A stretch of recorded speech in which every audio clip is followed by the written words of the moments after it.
지금 강의는 트레이딩 심리에 대해서 제가 한번 글을 읽어드릴게요. 약간 부연 설명만 할 뿐입니다. 트레이딩 심리요, 심리. 자, 계좌의 잔고는 감정에 즉각 영향을 받는다. 우리가 이제 계좌에 좀 돈이 있다 약간 손실 보면 그때부터는 감정의 영향을 받죠, 이제.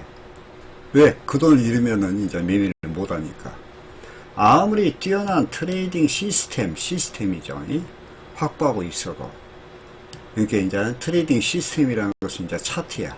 차트가 확실성이, 확률이 높은 차트를 갖고 있어도 겁을 먹거나 화를 내거나 자만심이 지나치면 잔고는 점점 줄어든다.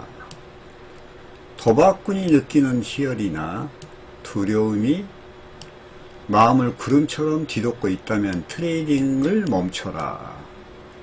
우리가 환경적인 지배를 받죠. 환경적인. 우리가 계좌 잔고가 줄어들었다는 것은 그만큼 내가 매매를 지속할 수 있는 것이 시간이 적어진다는 걸 의미하죠. 또 주위의 환경에 있어 이자를 내야 된다거나 대출금 등등 집세 등등 여러 가지 이제 우리가 살아가는 환경이겠죠. 그런 데에서 이제 영향받고 또 이 두려움이라는 것이 있어요. 두려움은 이제 망설임으로도 연결되죠. 이게 전번에 설명드렸죠. 트레이더로서 성공의 여부는 감정을 어떻게 제어하느냐에 달려있다 이거죠. 그러니까 냉정해져야 돼. 현실적으로 냉정해져야 돼요. 아주. 이것은 이 트레이딩은요 감정으로 하는 것이 아니에요. 이성으로 하는 거예요. 이성으로. 자, 트레이딩을 하면 이 세상에 가장 영민한 사람들과 경쟁하게 된다. 이게 뭔 말이냐면은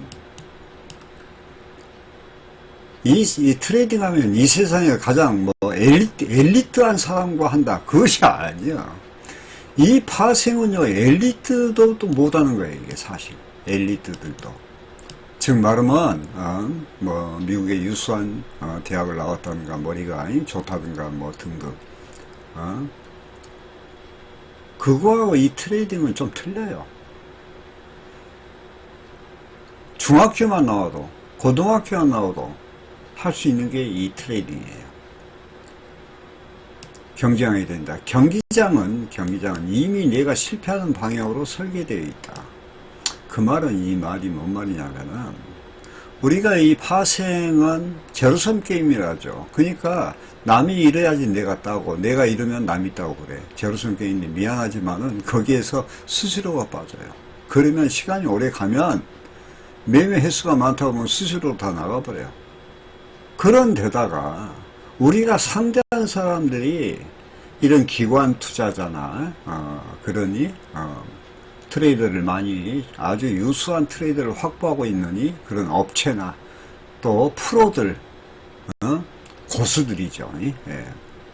자, 축구 경기할 때 있어서 내 진영 쪽으로 기울어져 있으면 경기장이 내 쪽으로 기울어져 있으면 아무리 상대 진영으로 공을 몰고 하려해도 오르막대 올라갈 수 없는 거나 마찬가지 이치죠, 이게. 자, 다음 다음 페이지 볼게요.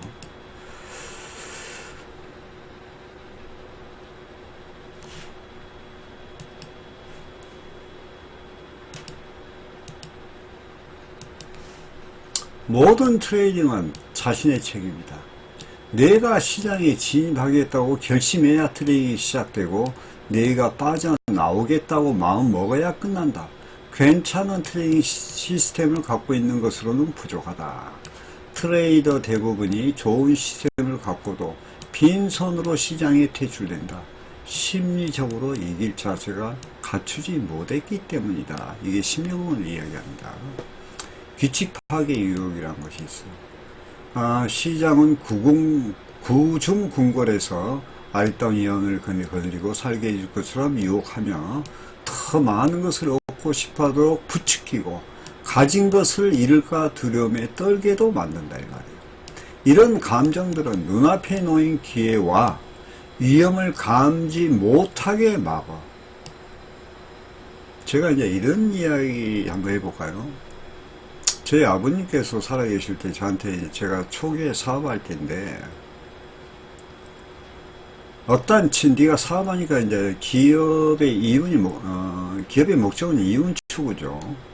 어떠한 재물을 네가 봤을 때 그 재물을 둘러싸고 있는 화가 있다, 이거. 화.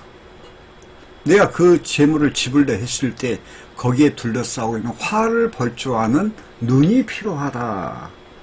나 그때는 이해가 안 됐어요. 솔직히 젊을 때니까 이해가 안 됐어. 나중에 보니까 그게 이해가 되더라고. 보이지 않는 그 재물만 봤지 그 뒤에 둘러싸고 있는 보이지 않는 화를 못 본 거야, 화를. 그래서 제가 그러다가 뭐 실패한 경험도 있고 그렇습니다. 계속 돈을 벌면 아마추어들은 대개 천재가 된다는 착각에 들뜬다. 이게 왜냐면 이제 하루에 뭐 100만원씩 50만원씩 벌었어. 아이고 내가 50만원 곱하기 5일 좋아 4일 4, 5, 20, 200만원. 아이고 내가 한 달에 거의 한 800에서 1000만원 벌겠네. 100만원씩 벌면은 2000만원 벌고 연봉으로 2억 4천 번다. 계산은 좋죠. 이제 계산은 좋아. 이런 것이 즉 말하면 밑바탕이 되지 않고는 꿈을 꾸는 거야. 이게 자기가 자기한테 속는다니까. 너무나 잘나서 규칙을 마음대로 성공할 수 있으리라 생각에 더욱 신이 난다. 바로 이때가 트레이더들이 규칙에서 벗어나 자멸로 빠지는 순간이다. 이게 중요한 이야기입니다. 저도 매매를 아주 잘했어. 그래서 수익이 많이 났어. 그때 자만심이 딱 들어가가지고 그 다음에 뭐 손실을 본다든가 딴 것을 도로 준다든가 그런 경험이 많습니다. 자, 겨우 지식을 얻어서 이기고 나면 지식이란 게 뭐예요? 내가 기술적인 것으로 해서 이겼어. 그런데 이기고 나면 감정이 끼어들어 자멸로 향한다. 트레이더 대부분은 사냥한 전리품을 시장에 금세 빼앗긴다. 시장에는 빈털터리에서 갑부가 되었다가 다시 빈털로 된 사람들에 관한 이야기가 끝도 없이 떠돈다. 성공한 트레이더의 유일한 증표는 계좌를 불릴 수 있는 능력이라 있죠. 능력이라는 것은 하루아침에 만들어지지 않습니다. 자, 그 다음요.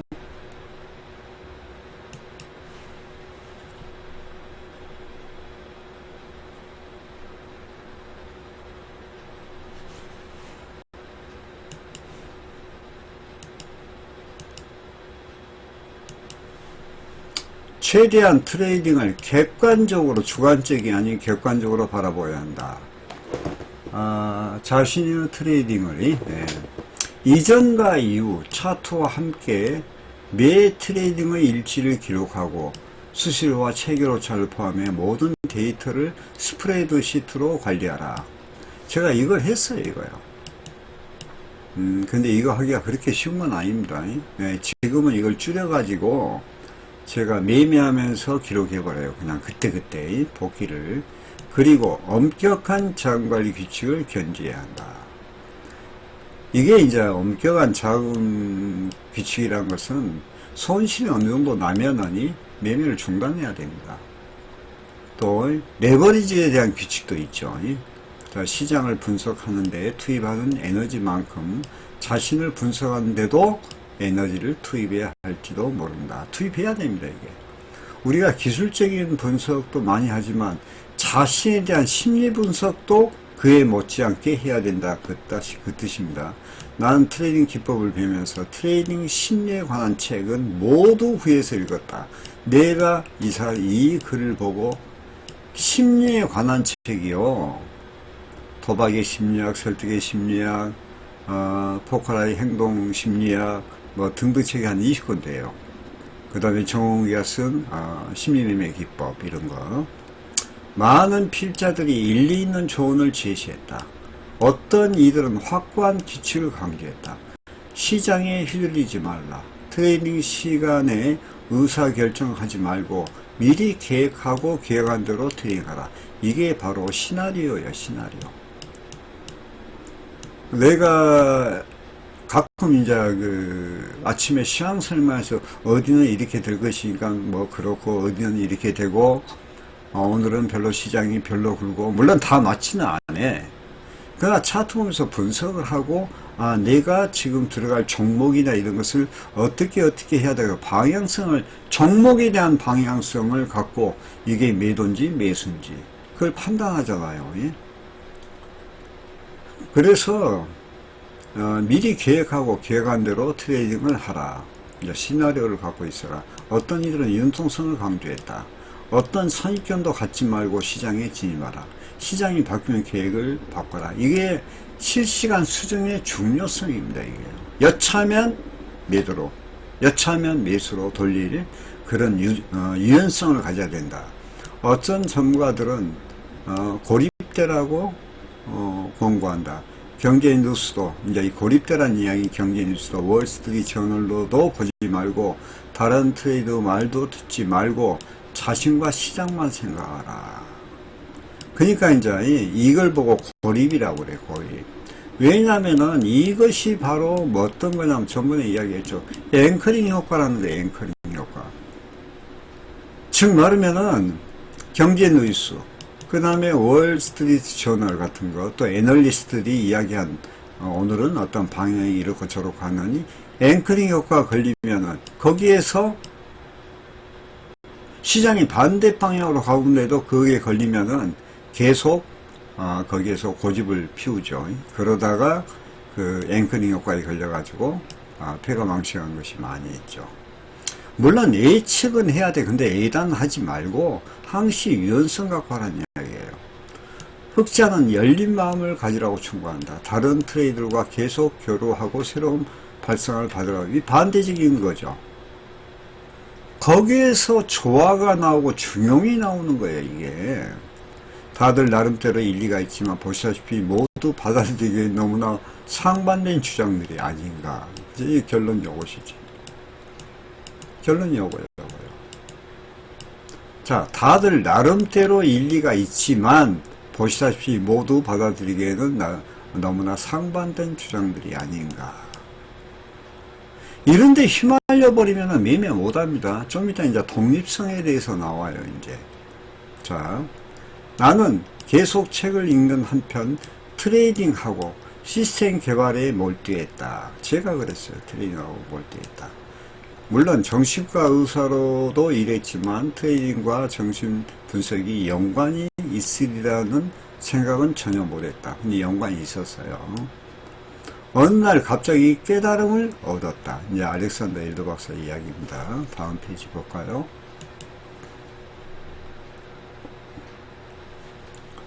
어느 날 갑자기 깨달음을 얻었다고 그랬죠. 얻었다.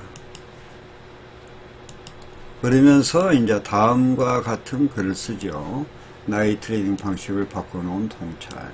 정신과 의사가 의뢰 그랬던 나 역시 알코올 중독 환자를 적지 않이 치료해왔다. 약물 중독 재활 프로그램으로 고문으로 일하기도 했다.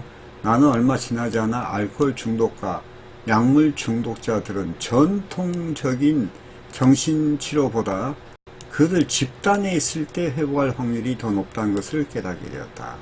심리치료, 약물요법, 클리닉 등 비싼 병원비를 들여서 알코올 중독자를 잠깐 제정신이 들게 만들 수는 있지만 늘 깨어있게 만들 수는 없다. 중독자 대부분은 이내 다시 술이나 약물, 도박에 빠진다.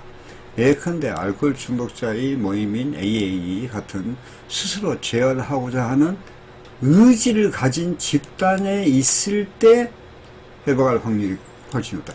이게 집단 동조화 현상이라는 거예요. 집단 동조화 현상. 이게 아주 중요합니다. 제가 그 집단 동조화에 대한 의미를